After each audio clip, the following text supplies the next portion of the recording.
Bonjour à tous et à toutes. Alors Rosh Hashanah, c'est un jour de Yom Tov, qui est un jour de fête selon la Torah. Et je dis un jour, mais en réalité il y a 2 jours de Rosh Hashanah. Donc les jours de fête de Yom Tov ont des halachot spécifiques. C'est en général comme Shabbat, mais avec certaines lois différentes du Shabbat. Et par exemple, certaines lois, on peut préparer certaines préparations de la cuisson. Bien sûr, il faut étudier toutes ces lois.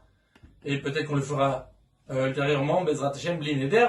Mais en tout cas, il y a certaines lois qu'on peut faire, préparations qu'on a le droit de faire pour le jour de la fête. Quand on dit pour le jour de la fête, c'est pour le jour même de la fête. C'est-à-dire que quand on va pouvoir préparer quelque chose pendant Yom Tov, pendant un jour de fête, il faut que ça soit pour le jour même.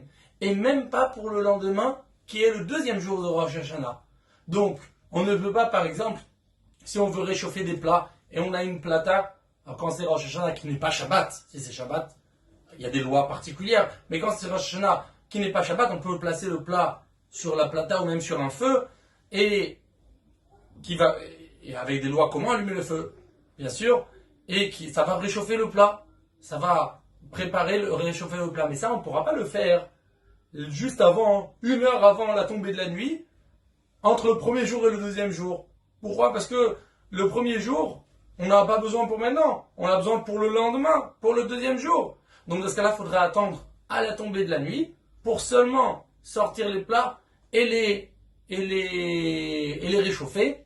Ou alors, si on donne par exemple, si c'est un grand plat, une grande marmite qui contient beaucoup, ou un plat de l'extérieur qu'on sort et qu'on va déjà manger une partie avant la shkia, avant le coucher du soleil, on va donner à manger aux enfants des fois plus tôt, avant la nuit. Dans ce cas-là, on pourra faire pour donner à manger plus tôt pour les enfants, mais pas pour le deuxième jour de Rosh Hashanah. Ça, il faudra attendre la tombée de la nuit pour faire les préparations qu'il faut, pour préparer la table par exemple, la préparer après la tombée de la nuit.